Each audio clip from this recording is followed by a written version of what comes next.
Commander Taiwan Lee sat in the captain's chair of the stealth vessel Phantom *. His ship was one of 50 identical vessels, all hidden from the Council's sensors by special materials that bent light around them.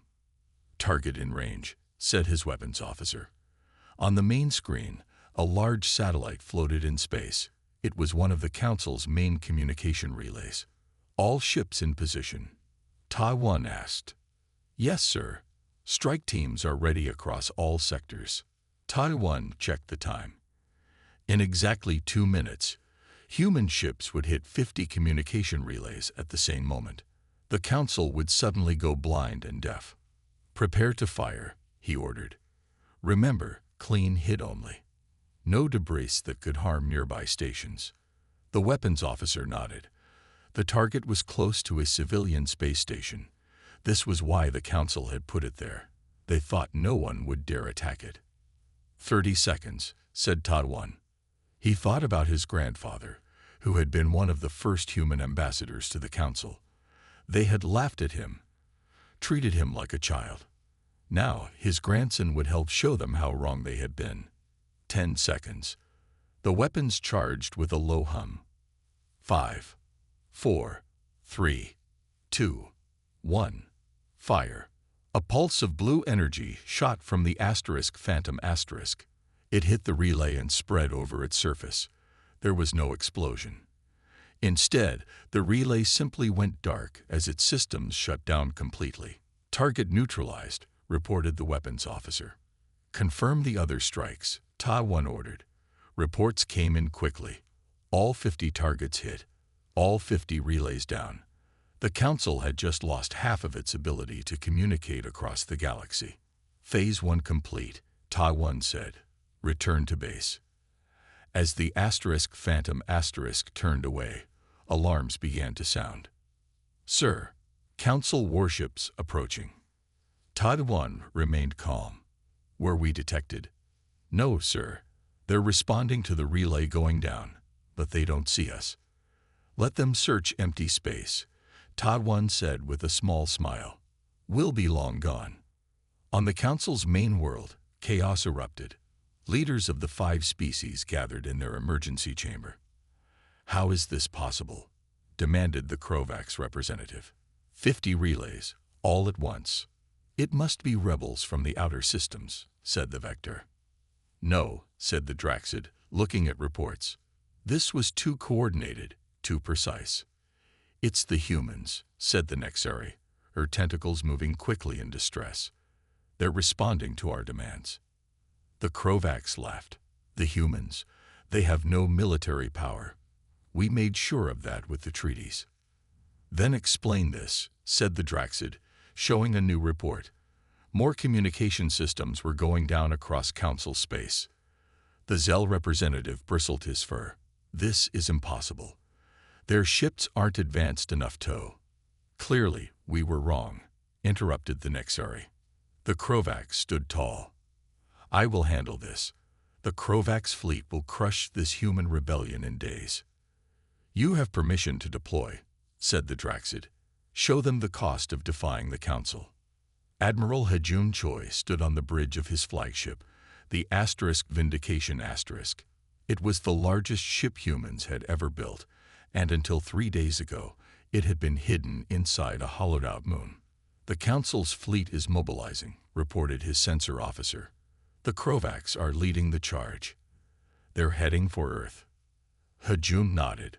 "Just as we expected. They think we're defending Earth." He turned to his communications officer. "Signal all ships. Move to Phase 2 positions." The human fleet, hundreds of ships strong, moved into formation. They were not around Earth. They were spread across strategic points in space, waiting.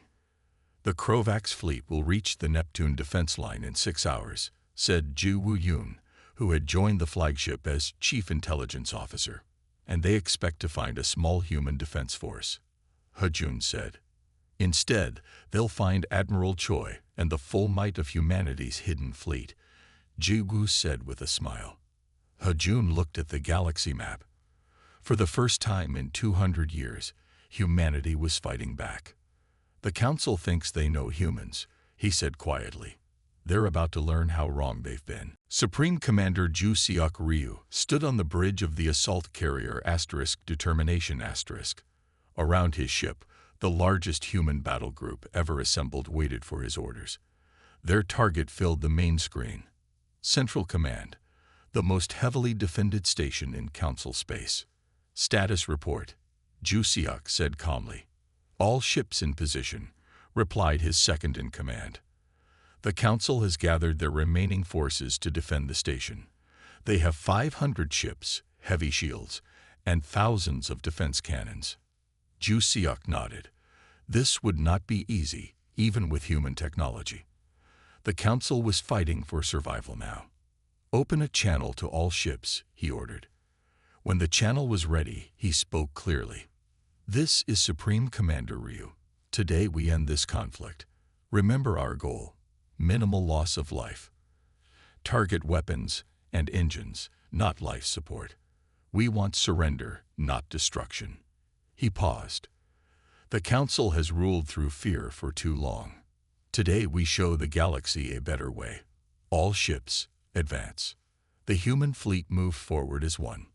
On tactical screens, Ju Seok could see the Council forces preparing to meet them. On the Central Command Station, the military leaders of all 5 Council species argued over strategy. "We should scatter our ships," said the Krovax general. "The humans can't target all of us at once." "No," countered the Draxid admiral. "Their sensors can track multiple targets. We need to concentrate our firepower." "It doesn't matter," said the Vector commander. "This station has never fallen. Its shields can withstand any attack." A junior officer interrupted them. "Sirs, the human fleet has deployed a new formation. They're not attacking directly." On the main screen, they saw the human ships form a ring around the station, just beyond weapon range. "What are they doing?" asked the Nexuri commander. The answer came seconds later when small objects launched from every human ship. "Thousands of projectiles incoming," shouted the sensor officer. "Activate all point defenses," ordered the Krovax. Defense cannons fired, destroying many of the incoming objects. But there were too many. Hundreds reached the station's shields. But instead of exploding, they attached themselves to the shield barrier. "What are those devices?" demanded the Zell commander. His question was answered when the objects began to glow. The station's mighty shields flickered, then collapsed completely. "Shields down. How is this possible?" "The human fleet is moving in," reported the tactical officer, his voice shaking. "They're targeting our weapon systems with precision strikes." On the Determination tactical officer Seo Jin Nam watched her strategy unfold perfectly. She had spent years studying the Central Command's defenses, finding the one weakness in their shield system. "Shield disruptors functioning at 100% efficiency," she reported. "The station's defenses are being neutralized systematically." Ju Seok nodded in approval. "Begin Phase 2. Boarding teams prepare." A new voice spoke up. "Sir, we're detecting life support failures in Section 12 of the station." It was Medical Officer Dehyun Moon, who had insisted on joining the command bridge for this mission. "Their backup systems aren't engaging," she said with concern. "There are thousands of civilians in that section." Ju Seok made his decision instantly. "Divert boarding team Alpha to Section 12. Priority 1 is restoring life support and evacuating civilians if necessary." "But sir," objected his second-in-command, "that will delay our capture of the command center." "Lives come first," Ju Seok said firmly. "We're not like the Council." Inside the station, chaos spread as systems failed one by one. Council soldiers fought bravely but were quickly overwhelmed by the human boarding teams. In Section 12, frightened civilians of all 5 Council species huddled together as the air grew thin. Suddenly, the doors opened. Human soldiers in combat armor rushed in, led by medical teams carrying equipment. "Life support restored," announced the team leader. "Everyone remain calm. You are not our targets. You will be safe." A young Nexeri child looked up at the human soldiers with wide eyes. "You're not going to hurt us." The soldier knelt down. "No, little one. Humans don't hurt civilians. We're here to help." In the command center, the council military leaders watched as their defenses crumbled. "It's over," said the Draxid admiral. "We have lost." The communication system activated. Supreme Commander Jusiak's face appeared on the screen. "Your station is surrounded. Your weapons are disabled. Surrender now, and no more lives will be lost." The Krovax general wanted to keep fighting, but the others overruled him. With heavy hearts, they gave the order. Central Command, the heart of council power, had fallen. While battles raged across space, Ambassador Jewry Park prepared for a different kind of fight. She sat in a special room on Earth, surrounded by screens and communication equipment. Next to her was communications specialist Hai-Jin Kwan, a young woman who had spent years studying alien languages and customs. "Are we ready?" Jewry asked. Hai-Jin nodded. "The system is set up. We can broadcast to every species in the galaxy, even with the Council's communication relays down." "How is that possible?" "We built our own network," Hai-Jin explained. "Small transmitters hidden on trading ships, each one too weak to notice, but together they cover the whole galaxy." Jewry smiled. Yet another secret humans had kept. "Begin the broadcast," she ordered. Hai-Jin pressed several buttons. "You're live to the galaxy in 3, 2, 1. Jewry looked directly at the camera. Her face was calm, but her eyes showed strength. "People of the galaxy, I am Ambassador Jewry Park of Earth. For 200 years, the Council has told you what to think about humans. Today, you will hear the truth." She touched a control, and images appeared beside her. They showed Council ships taking resources from planets without permission. They showed Council officials accepting bribes. They showed secret meetings where the 5 ruling species planned how to keep others weak. "The Council claims to protect all species," Jewry continued. "But these records show the truth. They have been stealing resources from 12 different species, not just humans. They have been keeping new technologies for themselves. They have been making sure no one grows strong enough to challenge them." She played recordings of council leaders discussing how to limit the growth of various species. Their own words condemned them. "Humans are not the only victims," Jewry said, "but we are the first to fight back. We invite all free peoples to join us, not for revenge, but for justice, for a galaxy where all species are treated equally." On a distant planet called Velos, a species of tall, thin beings watched Jewry's broadcast. For generations, the Council had taken their planet's rare metals, giving little in return. "The humans speak truth," said their leader. "We have suffered the same injustice." "But the Council is powerful," said another. "To stand against them." "Look," said a third, pointing to their long-range sensors. "The human fleet has defeated the Krovax armada. The Council is not as strong as we thought." The leader stood tall. "Contact the humans. Tell them Velos stands with Earth." Similar scenes played out on dozens of worlds. Species that had been silent for centuries began to speak out. Some sent ships to join the human fleet. Others cut off resource shipments to Council worlds. Many simply declared themselves neutral, refusing to help the Council fight. On the Council's main world, the 5 representatives gathered again, this time in anger and fear. "How did they get these recordings?" demanded the Vector. "Those meetings were private. They'd been spying on us for decades," said the Draxid. His normal calm was gone. "Just as they study our battle tactics, they study our politics." "The Velos have cut off our metal supply," reported the Zell. "The Jordani refused to send workers to our factories. 6 more systems have declared independence." "This is worse than losing a battle," said the Nexari. "We're losing the support of the galaxy." "We still have our main fleet," insisted the Krovax. "We can crush these rebellions one by one." The Draxid shook his head. "Our fleet was built to fight enemies who use Council tactics and technology. The humans have neither. They fight differently. Their weapons are beyond our understanding. Then we need to learn their secrets, said the Krovax. Where do these human advantages come from? How did they develop such technology in secret? There must be an explanation. The Draxid looked at the latest reports and felt true fear for the first time. Perhaps, he said slowly, we never really knew the humans at all. Lieutenant Yang Ho Ba felt his heart race as he sat in the cockpit of his fighter, the Swift Justice Asterisk. It was small, fast, and packed with technology the Council had never seen. Around him, 200 similar fighters waited in the shadow of Neptune's rings. All pilots ready, he said into his communication system. Enemy fleet approaching. The Krovax Armada appeared on his scanners, 100 large warships with thousands of fighters. They moved in tight formation, confident in their superior numbers. They still don't see us, said Yang Ho to his squadron. Remember your training. Use the rings for cover. Strike fast and return. Don't try to fight them head-on.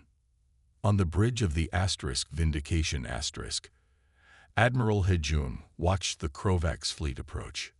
They're moving exactly as predicted, said Juwu, checking his data.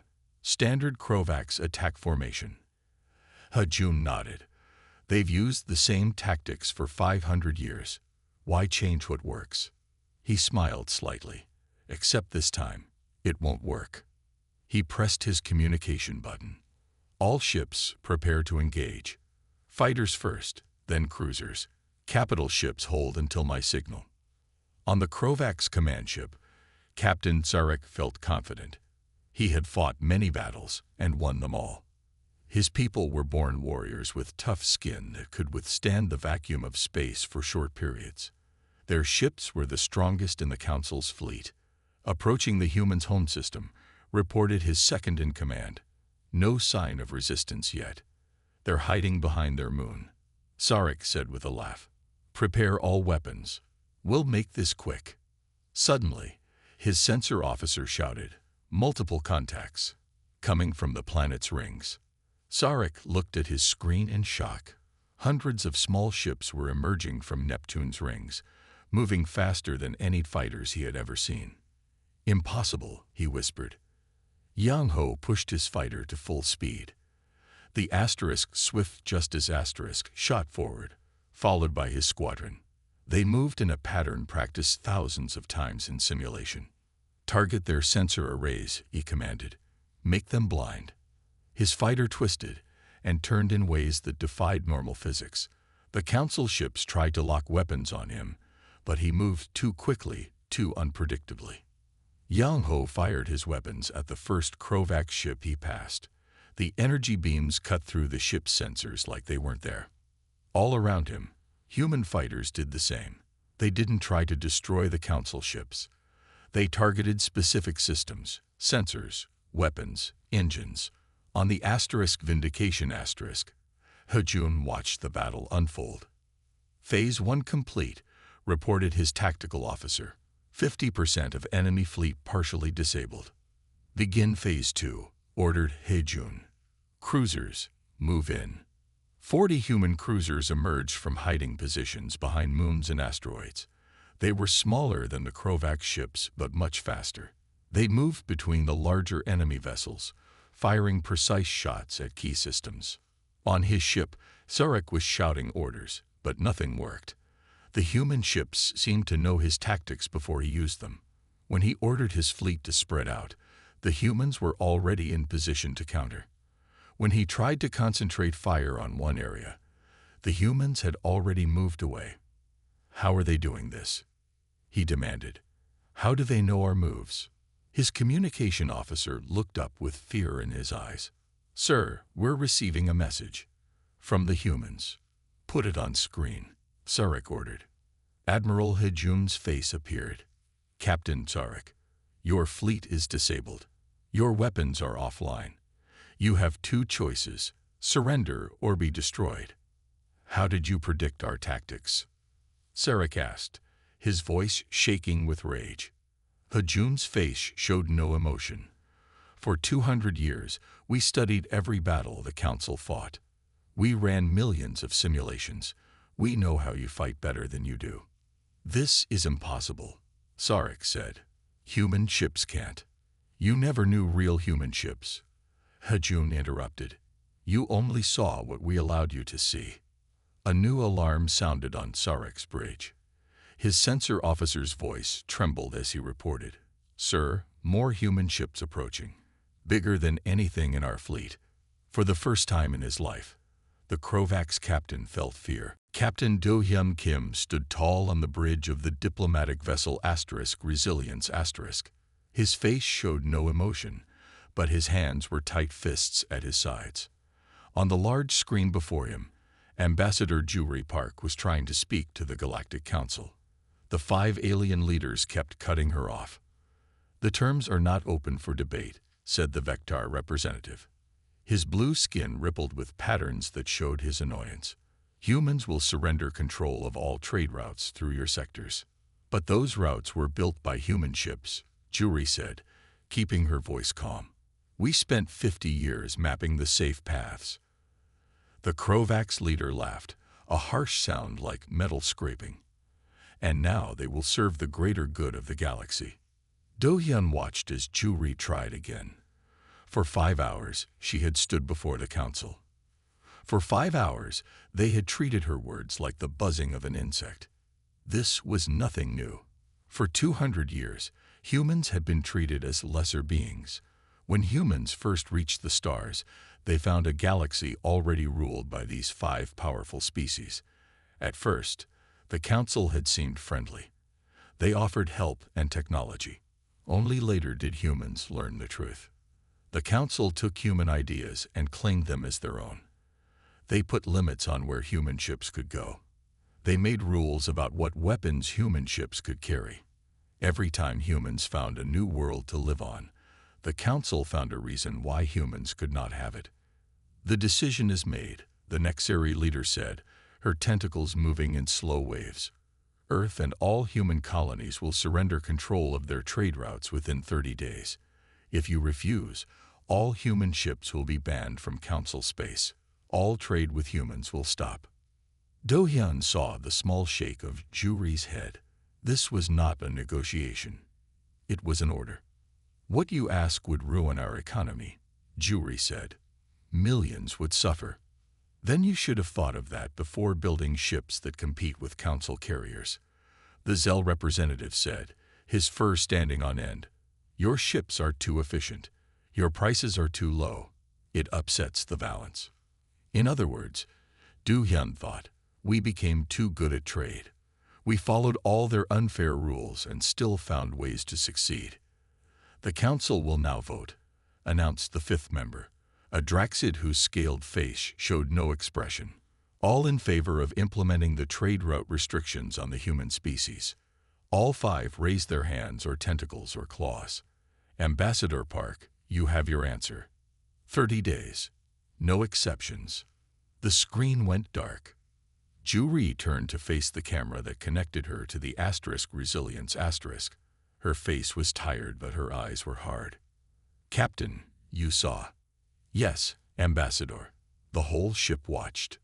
They did not even pretend to listen this time. Do-hyun nodded. "It gets worse each year." The ambassador sighed. "I will return to the ship. We should." A soft beep interrupted her. Do-hyun looked down at his wrist device. A message had appeared, encoded with the highest security clearance. He entered his personal code and read it twice. His heart began to race. "Captain," Juri asked. "What is it?" Do-hyun looked up. "Orders from Earth Command. We are to return immediately." He paused. "Ambassador, they've activated protocol threshold." Juri's eyes widened. "After all this time, they're certain." "The message is signed by the entire Earth Command, all 12 generals." "Then it's really happening." Juri straightened her shoulders. "Prepare the ship for immediate departure." As Do-hyun gave the orders, he thought about what protocol threshold meant. For generations, humans had bent to the Council's will. They had swallowed their pride. They had obeyed unfair rules. They had smiled while being robbed and insulted. The council thought humans were weak. They thought humans were divided and afraid. They were about to learn how wrong they were. For 200 years, the kettle had been heating. Today, it finally boiled over. Today, humanity had snapped. 6 months had passed since the fall of Central Command. Today, representatives from every known species gathered on a neutral planet called Haven. The meeting hall was large and round, with no raised platforms or special seats. Every species sat at the same level, in the same type of chair. This was Ambassador Jewry Park's first request when planning the summit. No species would appear more important than others. She stood now at the center of the room. Her face showed the tiredness of 6 months of non-stop negotiations, but her eyes were bright with hope. "Today marks a new beginning for our galaxy," she said. "The old council is gone. In its place, we propose a new form of cooperation, one where all voices are heard, one where no species rules over others." She gestured to a simple document displayed on screens around the room. "This is the Galactic Accord. It is based on 3 simple principles. First, all species have the right to develop without interference. Second, knowledge that benefits all should be shared with all. Third, strength should be used to protect, never to control." Captain Do-hyun Kim, now serving as a diplomat himself, watched from his seat. He remembered standing on the bridge of the Resilience half a year ago, watching Jewry being humiliated by the council. Now, she commanded the respect of the entire galaxy. "We do not seek revenge for past wrongs," Jewry continued. "We seek a better future for all." Representatives began to ask questions. Some were worried about how decisions would be made without council control. Others wondered how resources would be shared. "These are valid concerns," Jewry acknowledged, "which is why we have brought experts to address them."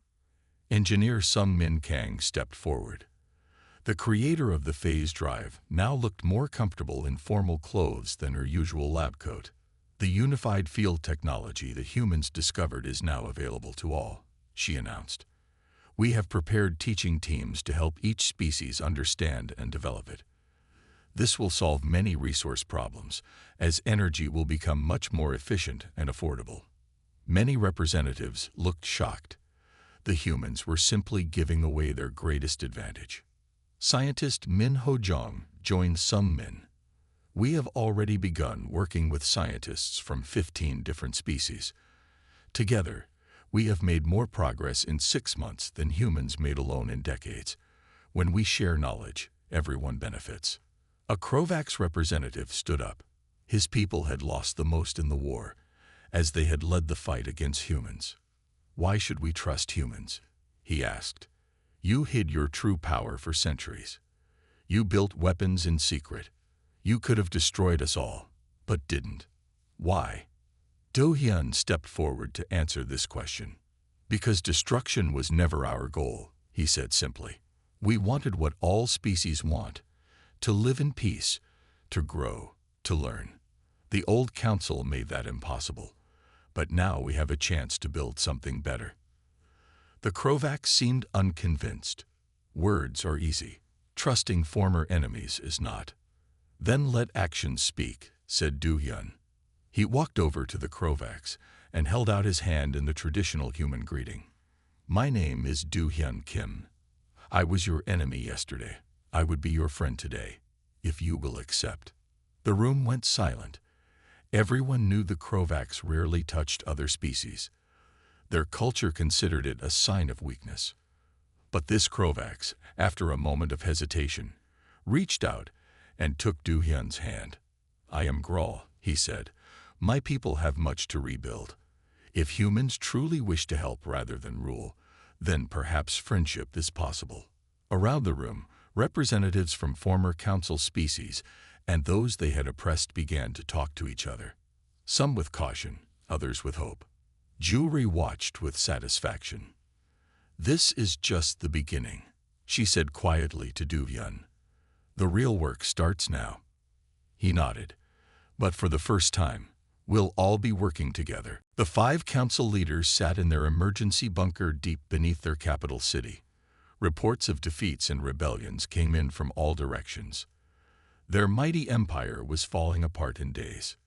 "We must understand how this happened," said the Draxid. "How did humans develop such advanced technology without our knowledge?" "They were nothing," said the Krovax, still angry and confused. "We watched their planets. We controlled their trade. We limited their resources. And yet they built a fleet stronger than our own," said the Nexari. Suddenly, all the screens in the room flickered. The Council's best security systems were being bypassed, as if they didn't exist. The face of a human appeared on the main screen. He was older, with gray hair and calm eyes behind simple glasses. "Allow me to introduce myself," the human said. "I am scientist Minho Jung, chief of Earth's Science Division." "How did you access this secure channel?" demanded the Vector. Minho smiled slightly. "The same way we accessed all your systems, by understanding physics better than you do." He held up a small device. It was a clear cube with a swirling blue light inside. 230 years ago, a human scientist made a discovery. She found that the universe does not work exactly as we thought. There is a field that connects all matter. We call it the unified field. Minho looked at each council member in turn. "Your scientists missed it. You came close several times, but always turned away, following your traditional theories instead." "Impossible," whispered the Zell. "Our science is the most advanced in the galaxy." "No," said Minho. "Your science stopped advancing.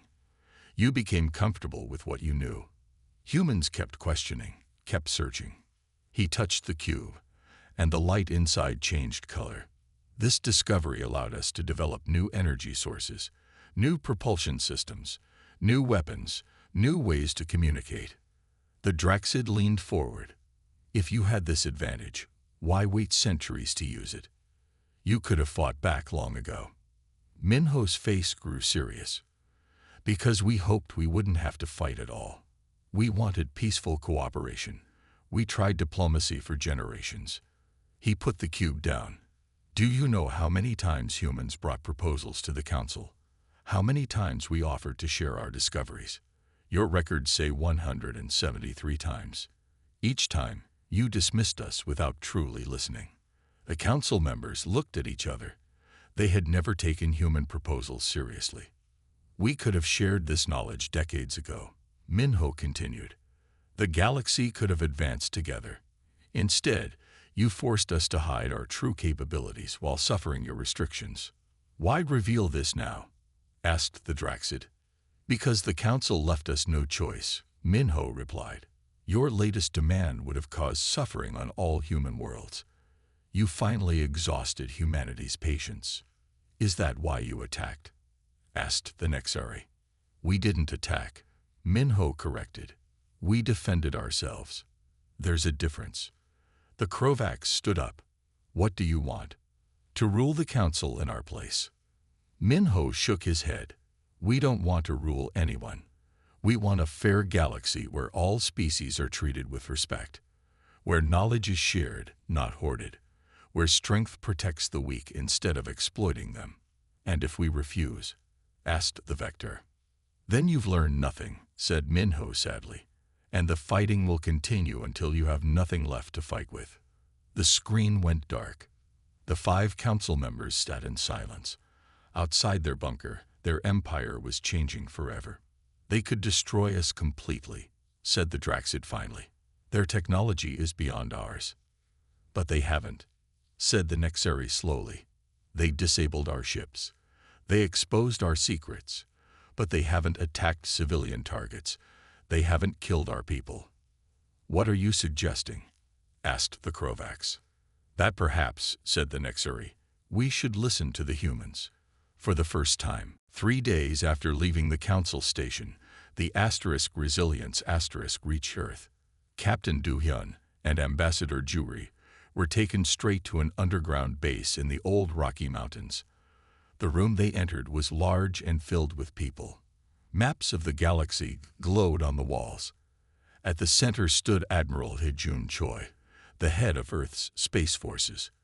"Welcome home," said the Admiral. His face was serious, but his eyes showed a hint of excitement. "You're just in time." Do-hyun looked around. "Is this really happening?" "Sir." Hejun nodded.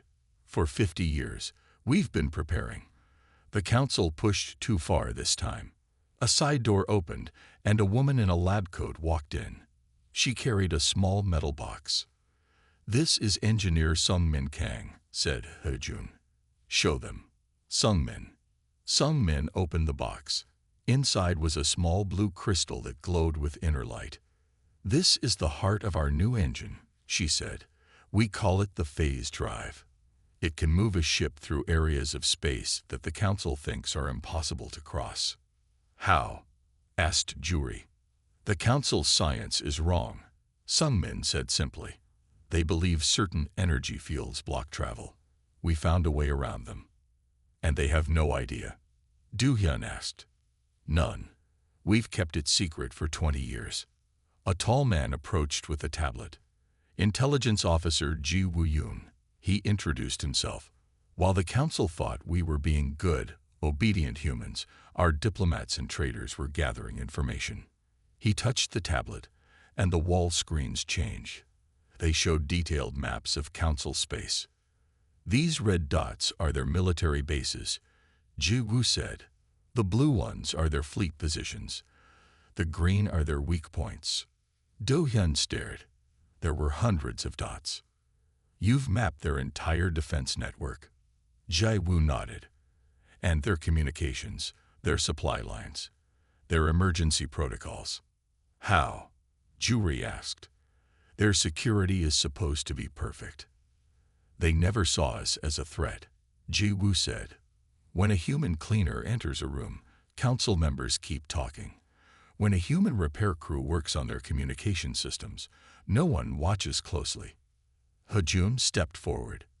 "For 2 centuries, they've treated us like children. They thought we were accepting our place. All that time, we were watching, learning, building." He pressed a button, and the screens changed again.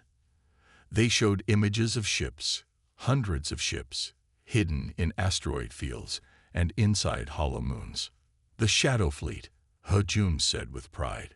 "Built in secret, each ship stronger than anything the council has." "How did you hide this from their sensors?" Do-hyun asked. "The asteroids are lined with materials that block scans," said Sungmin. "Another thing we discovered that they missed." Ambassador Juri walked slowly around the room, looking at all the screens. "All these years of being humiliated," she said quietly, "of smiling while they took our discoveries, our colonies, our dignity.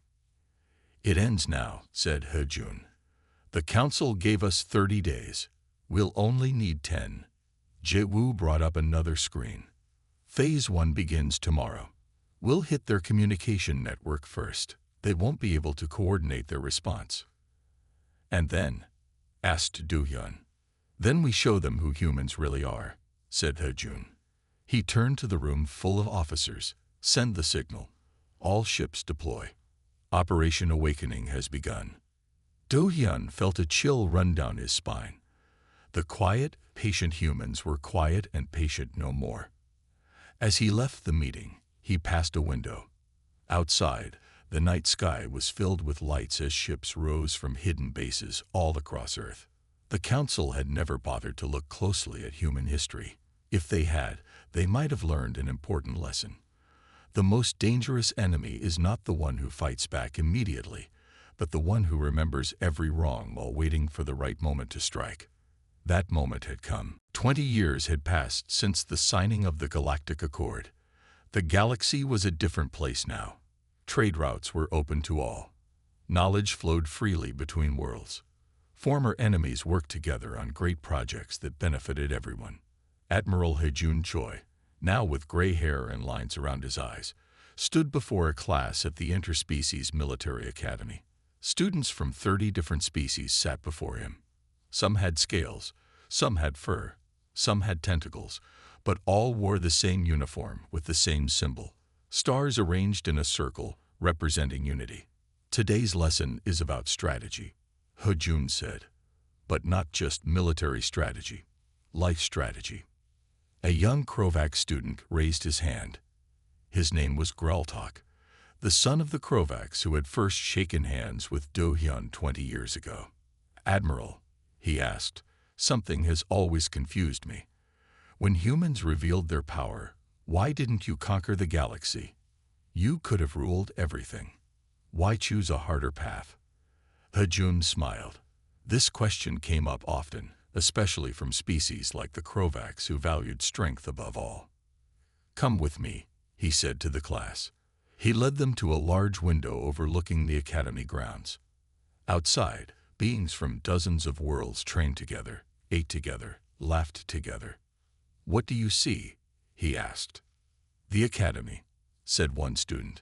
"Students," said another. "I see the future," said Hejun. "A future that would not exist if humans had chosen conquest." He turned to face his students. "Humanity's greatest strength was never our hidden fleet or secret technology. It was our ability to endure hardship without losing who we were, without losing our compassion." "But you suffered for centuries," said Graltok. "You had every right to be angry." "Yes," agreed Hejun. "We were angry. But anger is a terrible foundation for building anything lasting." He walked back to the front of the classroom. "The old council fell because it built on fear and control. We wanted to build on something stronger, cooperation and respect." Far from the academy, at the edge of known space, a new ship prepared for its first mission. It was the largest exploration vessel ever built, a joint project of 12 different species. Its captain, In-ho Kim, stood on the bridge. He was the grandson of Do-hyun Kim, who had witnessed the beginning of humanity's rebellion. Now, In-ho would lead the next chapter of galactic history. "All systems check complete," reported his first officer, a Nexari whose tentacles moved efficiently over the controls. "Engineering reports ready," said the chief engineer, a Vector whose blue skin had patterns showing pride and excitement. In-ho looked around his bridge. His crew represented every major species, including descendants of former council leadership. They wore no separate uniforms or insignia. They were simply explorers working together. 20 years ago, my grandfather told me about the day humans finally had enough," In-ho said to his crew. "He called it the day humanity snapped. For a long time, I thought it was a story about anger." He walked to the main view screen, which showed the unexplored darkness beyond the galaxy's edge. "Now I understand it differently. It wasn't the day we lost our patience. It was the day we found our voice. The day we stopped accepting less than we deserved." In-ho returned to his captain's chair. "And because of that day, we're all here now, working together as equals." He pressed a button on his chair. "Ship's log. Captain In-ho Kim of the exploration vessel *Reconciliation*.